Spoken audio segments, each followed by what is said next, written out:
This episode of Places She Shapes is sponsored by JAC Project Management.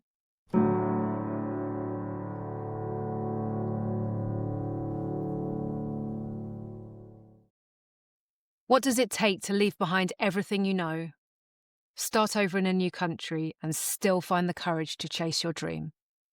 Today's guest, Una Barac, grew up in the former Yugoslavia before moving to the UK in the 1990s. She began her career at Foster & Partners, working on landmark projects across the globe from London, New York, and Sydney. But despite her training as an architect, Una realised her real passion was interior design, creating spaces that are not just iconic, but also functional and human. That passion became her sliding door moment. One gut decision, sparked by a single email, sent her on the path to founding Atelier, the international design studio she leads today. With offices in London and Croatia, Una and her team specialise in luxury hospitality and residential projects, shaping everything from historic restorations to contemporary new builds. In this episode, Una reflects on resilience, instinct, and the importance of understanding both the client and the end user when designing spaces that truly inspire. This is Una's story, and it's proof that sometimes the boldest designs begin with the boldest decisions. Okay, let's take it from the top.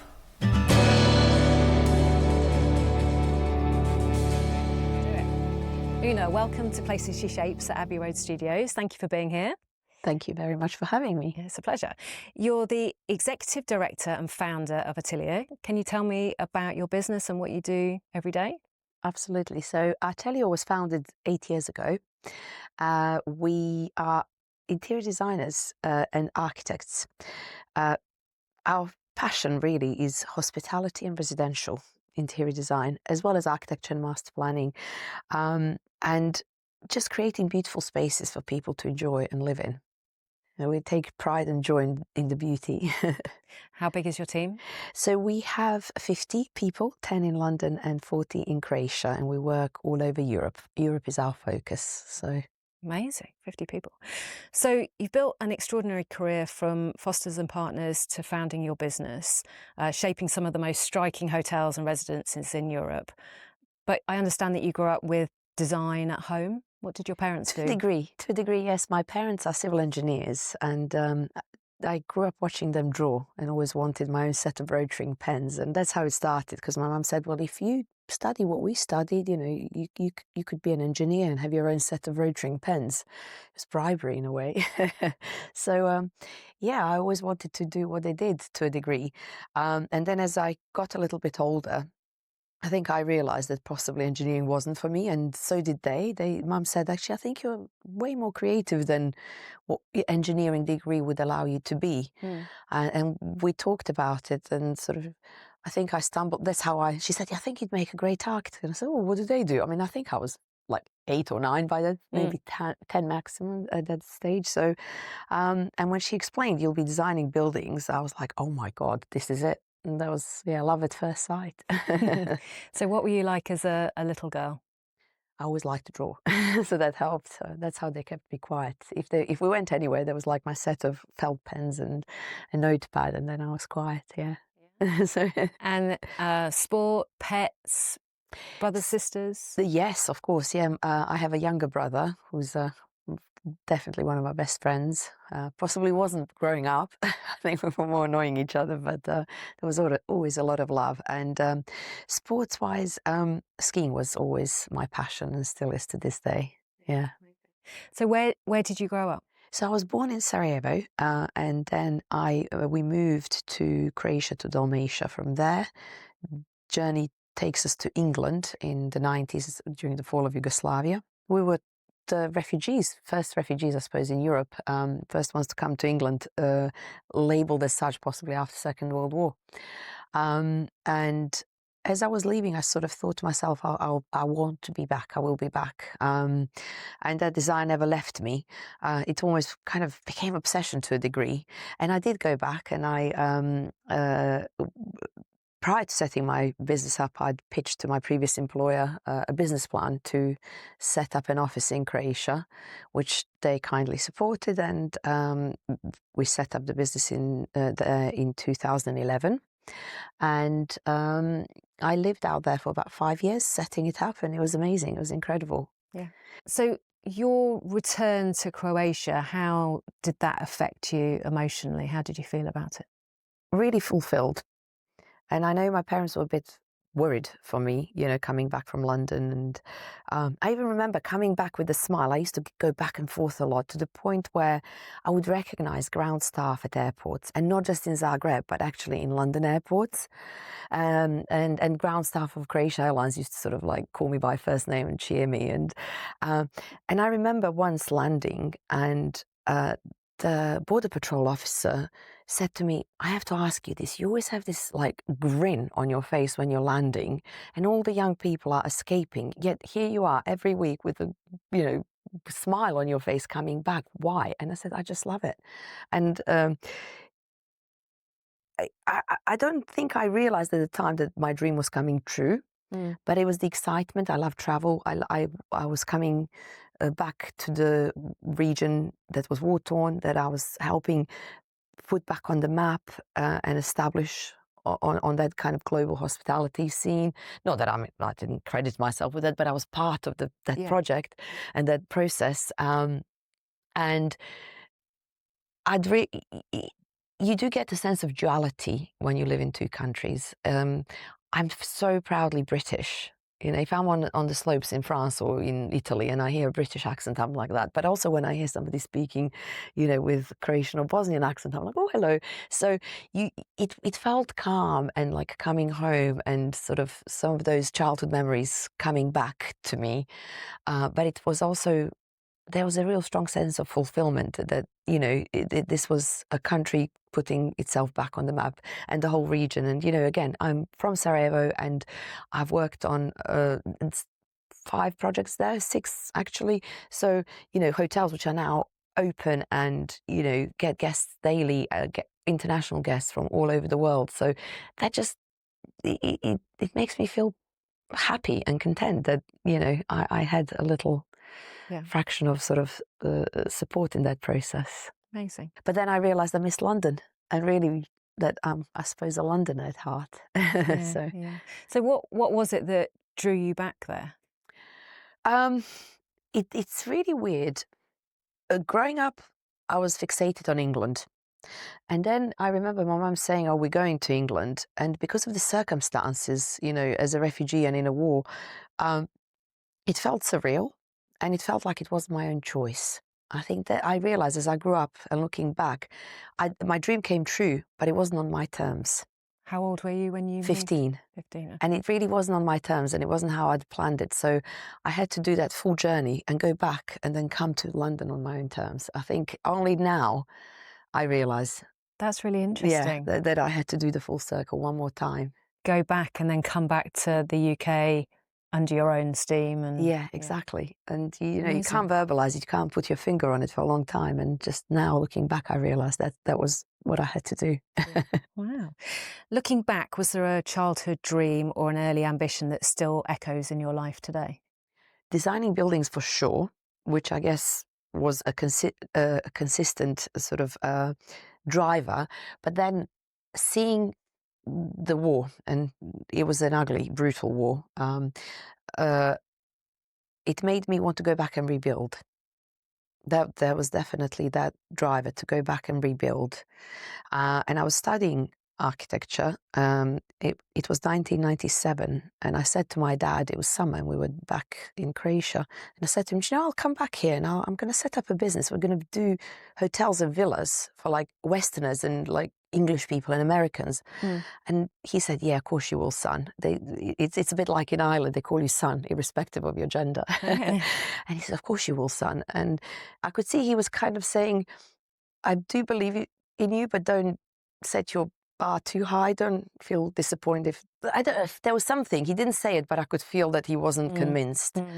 And I just said it as a comment in passing. I suppose I even surprised myself as those words left my mouth. And this was age 15? No, by that time I was 20. Okay. I was So still 20. very young to be making big statements. Yeah, and funnily enough, when I was leaving Foster and Partners, I said, I'm going to a business. They have offices in Europe, and they'll open an office in Croatia. And I could see people kind of thinking, right, she's losing her mind here. And in the first week of my employment, I walked up to one of the directors and said, "Why don't you open an office in Croatia?" This was like 2003 at that point, and I could see he laughed. He actually burst out laughing, not badly, positively, but Mm. and then in 2009 he said, "Go on then," and yeah, we did. So you planted that seed, like, Not deliberately. Again, it was just coming out. yeah, I didn't plan on walking up to him and saying, "Why don't you open an office in Croatia?" just. It would just sort of involuntarily sometimes just leave my mouth. And then I'd be like, should I have said that in my first week at a new job? Maybe And not. then 6 years later, it happened. Yeah, I said it again, and they said, "Well, why don't you put a business plan together?" And I said, "Okay, I will," and I did. So what did that business plan look like? I don't know. I think quite naive at the time, but looking back at, I mean, there was serious sort of logic there in saying that overheads in the UK are getting higher and higher. Talent is hard to retain, so why not have an outsourcing business? Business that can have professionals able to support like a back office. Mm-hmm. Only it wasn't. It wasn't part. That was part of the business plan. The other part of the business plan was to actually say, well, my passion and my driver are hotels. And if we want to be serious in hospitality, it's hard to break into a very mature market like London Mm-hmm. and do hospitality in London when there's already architects and interior designers with serious track record. But if we go, because walking around Croatia in the 90s, late 90s, it was like a virgin market. I just thought we would literally be like the first Starbucks in America, because the interior design didn't exist. To this day, you can't study interior design in Croatia. It doesn't exist as a degree. So architects attempt to do it, and some are good at it, but most not. So you have to know where your strengths are. And so I thought, well, if we actually are designing, if we're solid practice in London, big brands, international brands will give us a shot in Croatia when we're up against people who really don't know what they're doing. Yeah. And then you can kind of circle it back and be doing, working with big brands in London as well. Sort of kind of, again, Sounds doing like that. a great business case. So yeah, that was the business plan. Part back office, part winning work, and in a sector, we're kind of creating a sector where there wasn't one in a virgin market. Yeah. So which company were you working for when? It was Scott Brownrigg. Okay. Yeah. And so you set up the Croatian office. Did you relocate there then? Yes. Okay. Yeah. So that's when you went. That's when you It were there. started flying back and forth, but you needed to be there, and that's what the clients were sort of saying as well, to a degree. And yeah, I was in my 30s and thought, well, why not? What's the worst thing that can happen? Yeah. I'm going back home. Not okay. I never lived in Zagreb before, but I know the culture, I know the people, and Yeah. literally within first 24 hours, I just remember going out and just making so many friends and thinking, yeah, it's just coming back home, really. Yeah. And how did you go about recruiting the team for that office? Well, first person I interviewed is now my business partner. Okay. So it was incredible, actually. It was a solicitor who is a dear friend now, a lady, again, who was recommended as a solicitor who will help register the company. Mm. She put us together. Okay. And she didn't know him very well then either. He was a friend of a friend. And yeah, I now have a business partner and my best friend. So that was a big part of the Amazing. recruitment process, I suppose. Amazing. And then the wider team, because you mentioned that interior design isn't a degree in Croatia. So mostly people do architecture and then go on to places like Politecnico di Milano and do masters in interiors. So Okay. you've got some seriously qualified people. Yeah. And talented people. And again, because we are such a niche, people who are interested in what we do, it's quite, I guess, exciting, and it's a good match because there's not a huge amount of competition out there. So, yeah, we've got an amazing team, some 40 amazing individuals. Amazing. Was there a sliding door moment in that period when your life could have gone a very different way? Yes. Yeah, definitely.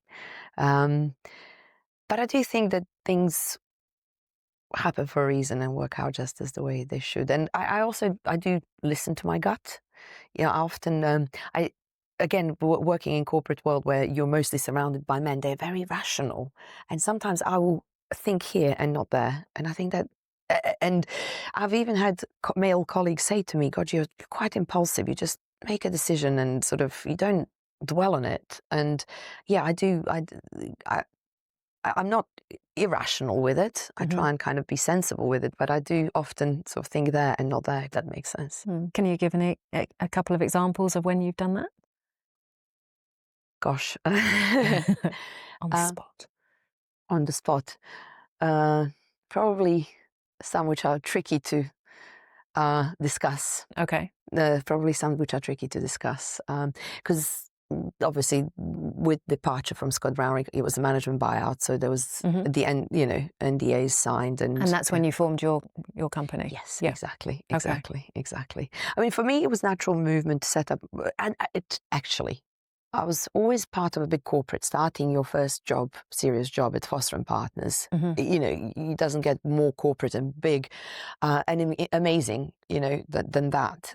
As an architect, that I was pinching myself as a student, thinking, I can't believe I'm working for Lord Norman Foster, um, and then going on to another large corporate serious business, I was quite happy actually working in large businesses because I thought, well, I'm working on high-end projects, cutting-edge projects, for FTSE clients. And, if you set up on your own, well, I would just be doing side return extensions and, small jobs that are not really Mm. going to make me excited and proud.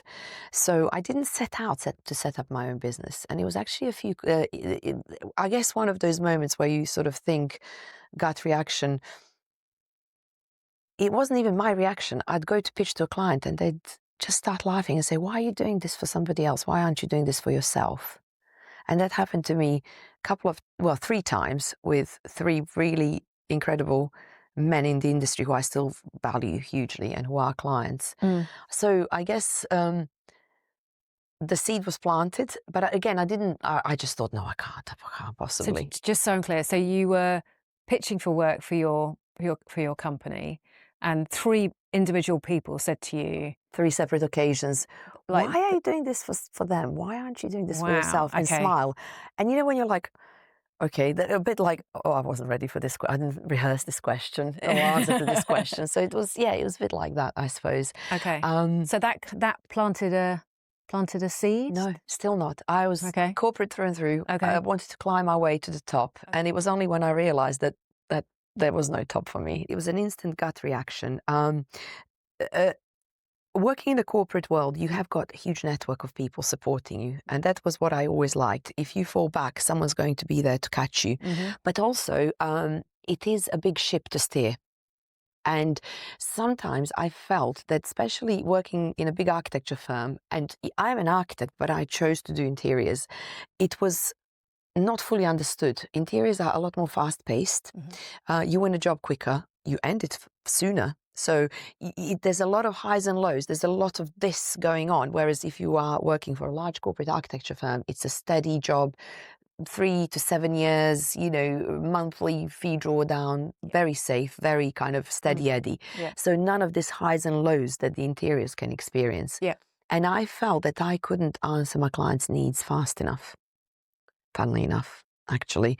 And it was one of those moments where I wanted something for, there were a couple of clients who really were incredible. And the second I set up, gave me work, and gave me that sort of backbone and strength. But I felt like I couldn't do justice to them because you needed to take that architecture hat off and that big corporate hat off, and you needed to think, okay, To be faster, more faster, reactive. not be. And actually, as part of the buyout, the MD then said, big corporates are like big cruise liners. They take time to even just like to steer off course. Absolutely. Whereas you need to, for what you're doing, you need to be a speedboat. You need to literally just be whizzing through those choppy Yeah. waters. Great analogy. And I think he said it. It was incredible as part of the buyout in these discussions and conversations.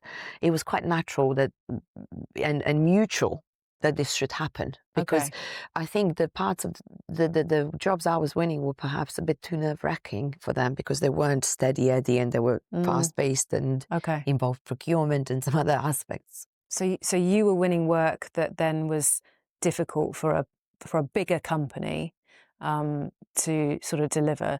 So there was Or to feel comfortable with. exactly. Of course, they had the strength to deliver it. Yes. Yeah. There's no No. two ways about Of it. But it course. was, is that where that business wanted to go? Okay. Possibly not. Well, that And wasn't then their where they strategy. were going, did I want to go there? I realized not. Okay. I also realized that in hospitality, often 9 out of 10 times, the brand and the owner will separate the architecture from interiors. So my passion was interiors, yet I was part of a big architecture firm. Yeah. So I was sort of sat in no man's land. Yeah. And when you're working for larger companies which are part of which do lots of sectors work, different sector work, from residential to commercial to hospitality, defense, it's hard to be taken that seriously by people who live and breathe 24/7 hospitality, because that's all they want you to be focusing on. And that's, as part of my team at the time, I was focusing purely on that. But then I thought, well, actually, I realized I needed to be part of a boutique niche, sort of almost concierge-like service, rather than a big corporate. Okay. It's always a little something.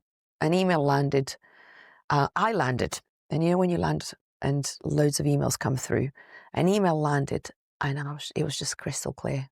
From never thinking I would ever set up my own business to reading that email, it was just... So I get off the plane and I sit in the car with my business partner and I said, we're going. And he said, where are we going? And I said, well, where are we going? And he said, well, you've just landed. He said, we're going to the office. I said, no, we're leaving. I said, it was so crystal clear. And he said, well, shall we talk about it? We'll give it a couple of years. I said, no. What was the email? Oh. Yeah. Okay. But it's those gut reactions. Yeah. Okay. So how long from sitting in that car at the airport to when things changed?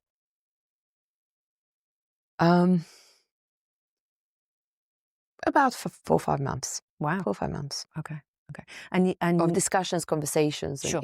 Mm. And the team that came with you? So the agreement was that the Croatia team, which was built by myself and my business partner, Ante Maric, would basically leave with us, and we had no non-competes in London, meaning that we could carry on. Obviously, I didn't take any of the work or team at the time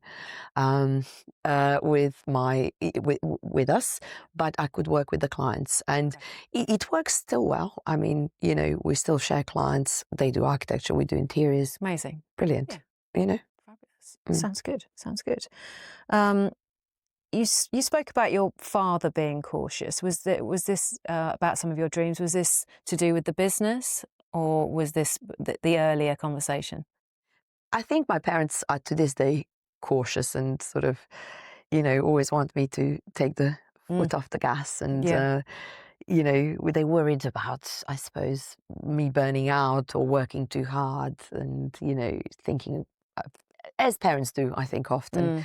They weren't sort of tiger parents pushing me harder. I think they did academically encourage me massively, but they always kind of, I suppose they worry that I will set up goals which I can't then achieve, and then will feel let down, because the competition is not with others. It's with your own. For me, it's with my own self. It's about pushing myself to be better, to work harder, to deliver better product, nicer designs, better buildings for my clients. It's never comparing myself to others. I always say I think I'm fortunate not to have the green-eyed monster. I enjoy other people's success. It makes me happy. Yeah. So you went from big companies to owning and leading your own business. Had there ever been a spark prior that you thought, I might like my own business one day? No. I tell you what, there was a point when I was headhunted by a competitor and offered shares and, part of the business. And I said no instantly, because I was happy where I was.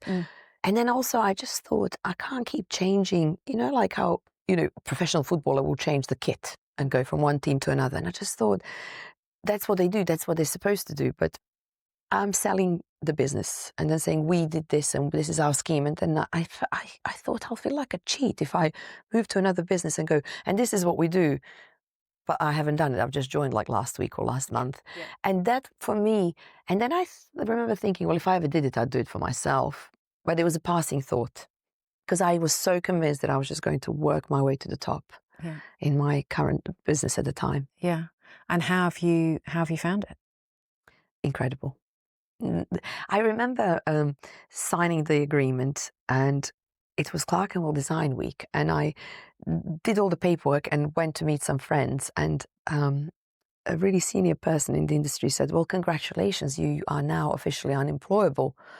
And I thought, oh, that's a bit harsh. Why'd you say that? What do you mean?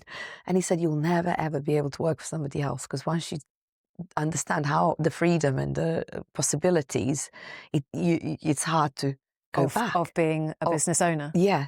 And I was like, okay, this is all very new to me. I mean, I'd not thought it through. It was that gut reaction. Yeah. I needed to leave. It needed to be this boutique service offer, this concierge-like small studio. Yeah.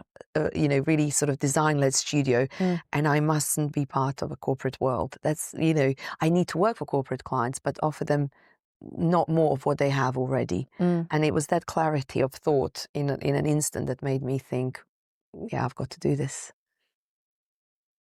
Amazing. You told me that early in your career you had a boss who became a mentor. Can you tell me about them? Well, a client. It was actually a client. Okay. Yeah. So This episode of Places She Shapes is sponsored by JAC Project Management.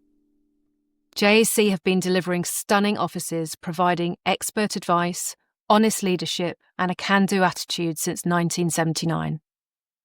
Project management, cost consultancy, and contract administration for office fit-out and relocation projects. JAC creates spaces where people and businesses can thrive. You can find out more at jac-group.co.uk.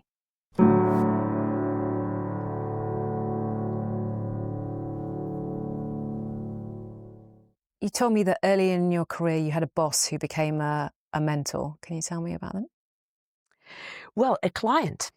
It was actually a client. Okay. Yeah. So and it's really interesting because it's going to be his 80th birthday, and I just got contacted by his executive assistant saying, we need messages. So I was having my hair and makeup done, and I wrote something, and I said, this is the first time I ever get to say this to you, but thank you. Oh. Because I go around telling everybody, my friends and my family know all about you, but you've never heard this from me. And thank you doesn't even begin to scratch the surface of what you've done for me. So, yeah. And where did you meet this person? And So he was a client at the previous business, and he's a client now. And he's quite media shy, but he's at the helm of a FTSE company. Yeah. A big owner-operator of hotels. So that narrows it down. Yeah, a little. And what did he teach you about supportive leadership? Interestingly, when I pitched to him, I'd never designed a hotel before. And the angle was he'd bought a portfolio of properties in Croatia. And I was part of the pitch to win the job because I was from there and I could speak the language. Of course. And I said, well, I feel like a bit of a fraudster. I've never designed a hotel. And, the idea was like, well, you just speak Croatian, they'll understand it as local support, and, that you can talk to the contractors. And I thought, he'll see right through this. And we pitched, we got the job. And then I went back to do my day job, which was residential. And a month or so later, he asked for me to be brought on the job. Yeah. And when I came, I said, I've never designed a hotel. And he said, I know. But he said, you're willing to learn. And that's how it started, really. So he taught me, and how to understand and design hotels as an owner and as an operator. So to walk the back of the house, to walk the changing rooms, to loading bays and kitchens, and to understand how good hotel building is put together. Yeah. So. And he's still a mentor and a client and a most incredible human being. And, he does it quietly without sort of the noise and the sort of fanfare. And he's incredibly supportive. And I know many people in his team will say the same thing. And yeah. Amazing, amazing. Is there a particular project that has really affected you? It's a little bit like children, you know. You can't have a favorite child. You can't have a favorite project. And I don't say that because I'm being filmed. Some of the projects that have affected me that are quite incredible are the portfolio in Croatia that I was referring to, which was it was Park Plaza Hotels and Goldman Sachs, and it was huge. I mean, it was trajectory for me. I mean, moving me to, you know, helping me move to Croatia, helping me set up business in Croatia. Also working for Barclay Group of companies, Barclay Homes, and all the subsidiaries. The rigor that I've learned working for such a sort of first-class developer. Again, sometimes I feel like I've learned more from my clients than in 7 years of studying architecture. It's really incredible because you learn on the job. Yeah, absolutely. Yeah. Absolutely. Is there a moment where everything felt uncertain for you? Well, certainly I think when that email landed and when I was thinking, what do I do? But for a split second, because, you know, when you realize that there's no more room for growth, when you've had an incredible sort of trajectory and real fast growth, and then suddenly you hit a ceiling, and I guess that was prior to the email landing. I think that was a kind of, oh my God, you know, what I had a plan. And I don't see this plan materializing. Yeah. That was, I suppose, a little bit of uncertainty. And then sometimes, then the smallest thing will push you or trigger you to make a decision, I suppose. Yeah. Then everything else is easy after that. Yeah. Yeah. Do you see yourself as a mentor? I hope so. I really hope so. And I have been fortunate enough to be asked by one lady in particular, who I still stay in touch with, to mentor her, who wasn't part of my business at any point, but who was working for a PMQS company and still does. And she asked me to mentor her. And that was really enjoyable because you learn about them, but you also, I suppose, you learn about yourself and how to relate to people, how to support them, how to be patient. Yeah. You've said that you can't stop people from falling, only help them to learn. Can you talk me through that a little bit? I guess what my dad used to try and stop me from hurting myself emotionally or setting goals too high. And sometimes you do need to, you know, touch that ring to feel that it's hot, or to, you know, run fast and trip up and fall, just because it's, I know it's not sensible learning on your own mistakes, but sometimes you need to, you know, and it's not the fall. It's how quickly you recover and get up. You know, getting up and dusting yourself off actually is the best part, and doing it all over again. So how do you split your time now? London is home. I married an English guy, was my rock and most amazing support. We have 2 children, they're 3 and 5, so London is home. But Croatia, I guess, is my spiritual home. And Sarajevo is also very dear to my heart. I do go back once or twice a month. So next, I should have been there this week, but I'm going next week, so that'll be okay. Yeah. So a lot of the team are there. Yeah. How do you go about leading that team, sort of quite remotely some of the time? I'm fortunate, as I say, that I've got my business partner and the most incredible team of directors here, as well as in Croatia, particularly because it's a larger team, and who are also now shareholders, and it's a wonderful team structure, and there's layers of support. Although I will not just talk to the directors, far from it. I'll always speak directly with the designers. So literally I was on Teams and WhatsApp as my hair and makeup was being done with the team in Croatia and team in London, because we'll work together jointly on schemes. So there was one girl from London and the rest were from Croatia, and we were all on Teams. Even prior to COVID, I think we learned to work remotely. Yeah. So when COVID came, we were just like, yeah, this is fine. This is normal. How else would you work, you know? Yeah. So, Teams and WhatsApp. How did COVID affect your business?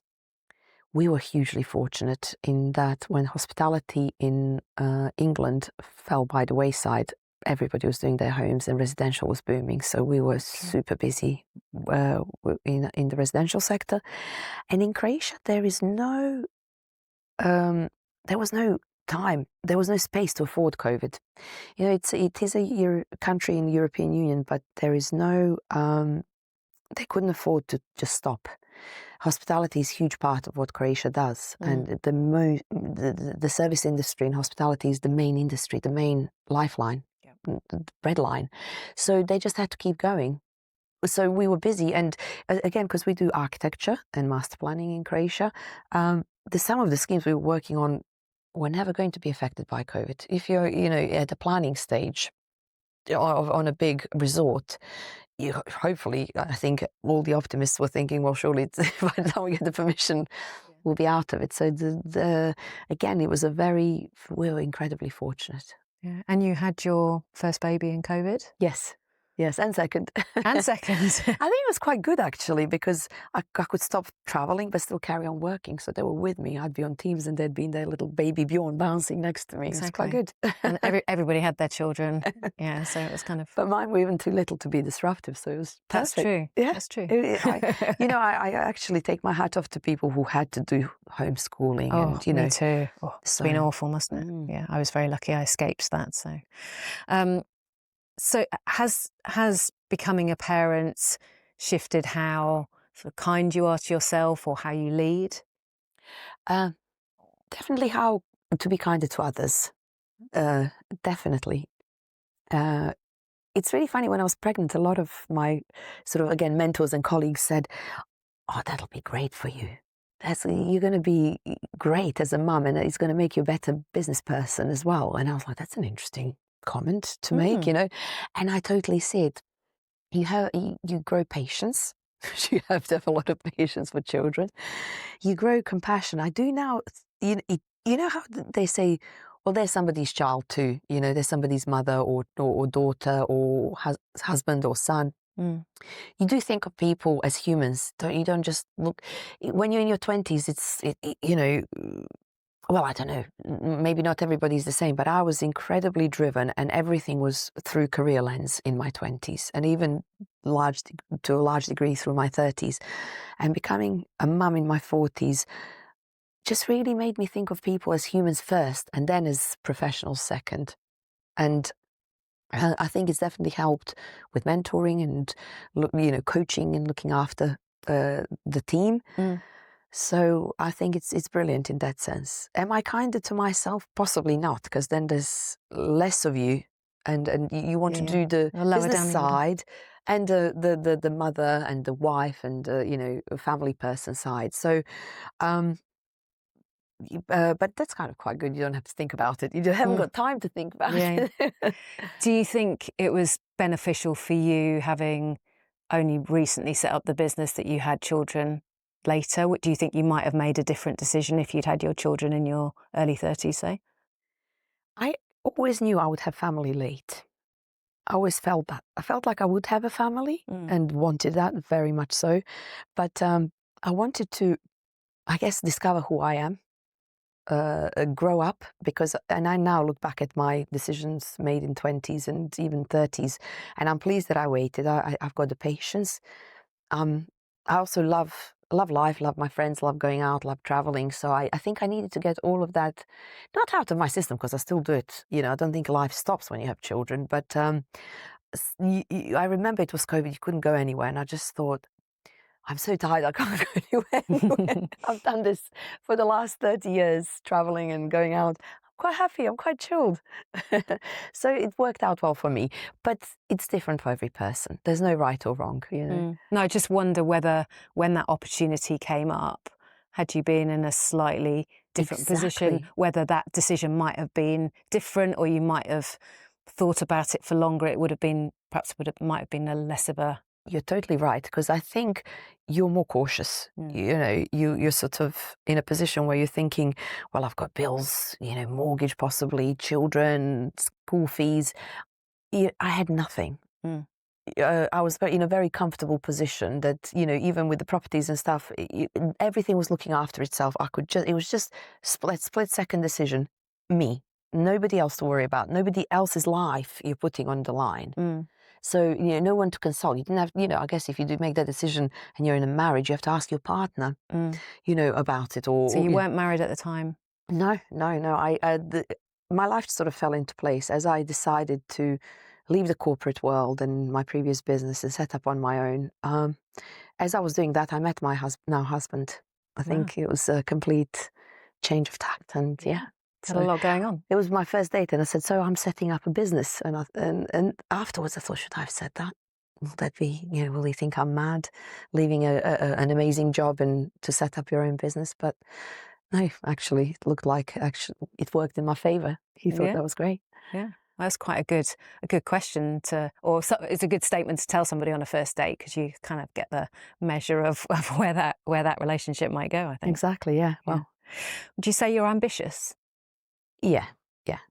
I think I always was. But as I say, it was that kind of competition with your own self, being a better version of yourself. Mm. Yeah. Yeah. And what are your ambitions now for your business? So really, I'm really proud that we have a beautiful studio that's a boutique and niche. So it's not growing numbers into hundreds and just growth, growth, growth for purpose of selling and becoming corporate. Not at all. The ambition is to grow a little bit more steadily, but not a huge amount more. It's not about growth in headcount. It's about the growth in the quality of projects we do. Mm. And that's so we've been really fortunate. When you set up the business, I was lucky that my clients gave me some amazing projects to do. And they were literally giving me a lifeline. But as you get more experience, as you show that your business is stable, it's there to stay, you get more and more exciting work. And we've recently won a JW Marriott in Venice.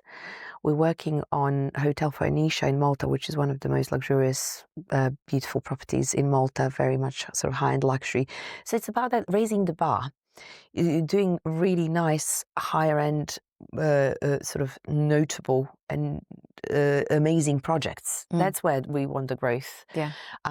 Having great staff who stay with us for a long time, which we already are proud of, but having people grow with you and be part of the business and have shares in the business and growing together. Amazing. What are you a beginner at the moment? Italian. I used to learn Italian as a student, and my husband's learning Croatian. We're teaching children. Well, I speak to them, so they understand, but they are quite resistant in speaking back. So the whole household is learning one language, and I felt a bit like I need to learn another language. And when working in Italy as well, when I was pitching to the client, I said, I used to study Italian, and I'm going to pick it up. And when I make a promise, I stick to it. So I'm learning Italian again, and I love it. Your client will probably hold you to that. So I'm with my Duolingo. My husband's doing, that's very romantic. He's with one app, I'm with the other. How do you measure success today? Again, not turnover, but of course it has to be a healthy business. There has to be a profit at the end of the day. Otherwise the business collapses. But it's the quality of work, quality of team that you have with you, that support you, quality of clients. Yeah. If you could sit with your younger self, what message would you give her? Be kinder to yourself. Have more patience for others in your 20s. Everything will be okay, because I always saw the goal but didn't know the journey and the route. And of course it's never from A to Z in an alphabetical order. It's a bit sort of topsy-turvy. Of course. And I always saw the goal and never sort of let the goal out of sight. But yeah, just be kinder to yourself. Yeah. And be more patient. What kind of places do you hope to shape next? What's a dream project? It sounds like you've got some already. Yes, I was just going to say something. Like they sound pretty good, but like really pushing it. Really pushing it. So carry on working in Europe, and we're sort of because I love working in Europe. I like that I'm local and regional to my clients. Mhm. I don't want to sit on a plane for half a day. I don't think it's sustainable. I don't think it's for environmentally or for one's health. I also think if you spread yourself too thin, you don't give anybody the quality. Mm. So just we're pitching for work in Portugal, in Greece. So just being able to, I love Mediterranean. Just working more in the Mediterranean, and then looking at.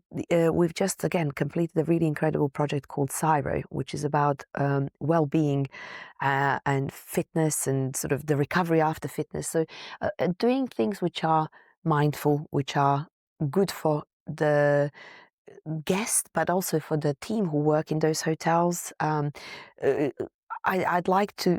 I know everybody just kind of beats the kind of green to kind of ticket and sustainability line, but I'd like to think that we can all collectively, as in the built industry, create buildings which are more sustainable, kinder to the environment, kinder to sort of the planet, Mm. and really expanding in that wellness, well-being, physical and mental health, sort of connecting and expanding hospitality into.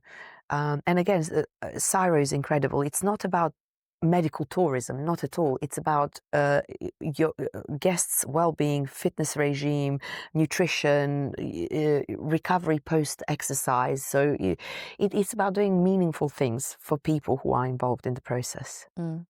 So what does your day-to-day work life look like? Are you still designing, or are you leading design teams? Uh, Very much designing. Very much designing, which is again why I'm so pleased I left the corporate world. You know, I used to get 400 emails copied in on things I didn't need to know, but you did because you needed to know about the business. Mm. But what the HR and ITC stuff that I didn't genuinely need to know, Mm. but again had to as a senior director. So now now I'm really hands on with the design, in the design process with the team and with the client, Mm. and I really enjoy that process. Yeah, amazing. So I've got some shaping moments questions. The podcast, as you know, is called Places She Shapes. So the first one is places. So you're in a room with everyone you've ever met, dead or alive, excluding your immediate family. Who would you look for first? Who would I look for first? But not my family. Definitely the people I have mentioned as mentors, which would, to name them, actually Boris Ivesha, CEO of Park Plaza, and Piers Clanford, who is the chairman at St. George and one of the senior people in Berkeley. And then Homes. for the she, who's the woman you turn to for advice and why?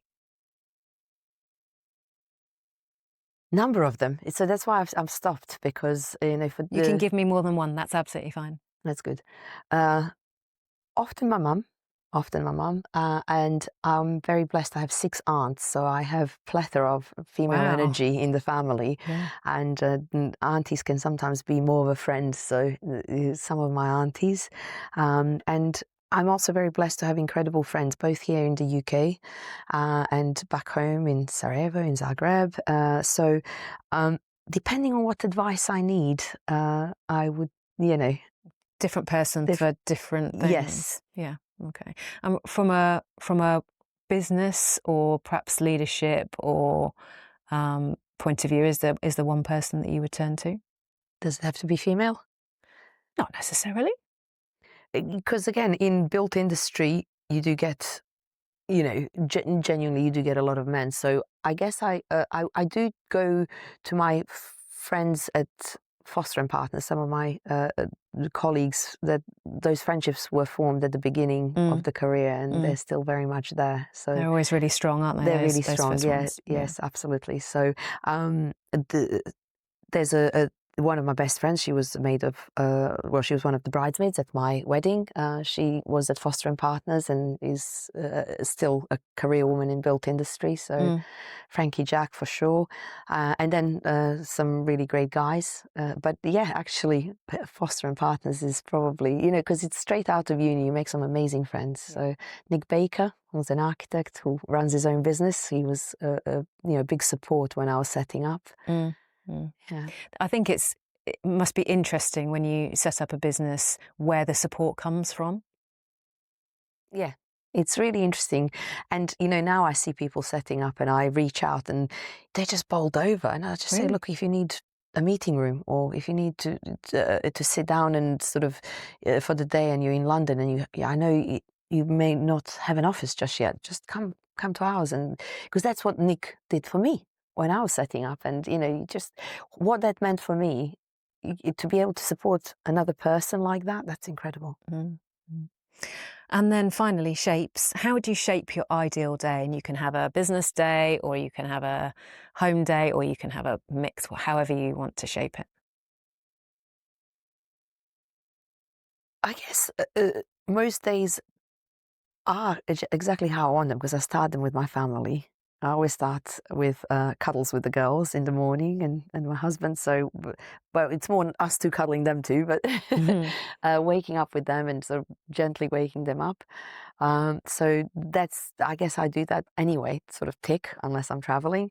Um, and I do obviously love my family and enjoy spending time with them. But one of the things I most like is drawing with my girls or doing arts and crafts. Oh, nice. So, and they love drawing. And funnily enough, my 5-year-old's already going around telling everybody she wants to be an architect. Oh.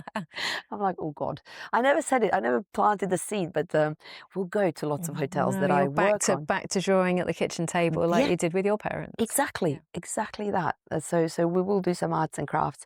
I'll be honest, I probably wouldn't be able to completely switch off, so I would check in on the emails and on the team and make sure everybody's happy. And I tell you, he's like my husband says, it's your third baby, but probably actually your oldest baby because it came first. But yeah, it's part of my being. I love it, and I just love the team, and I'm very blessed. Amazing. Thank you so much for your time. We really appreciate it. That's great. Thank you for the opportunity. Thanks for watching. Be sure to subscribe to the Places She Shapes podcast here on YouTube and leave a like on the video if you've enjoyed it. Okay, let's take it from the top.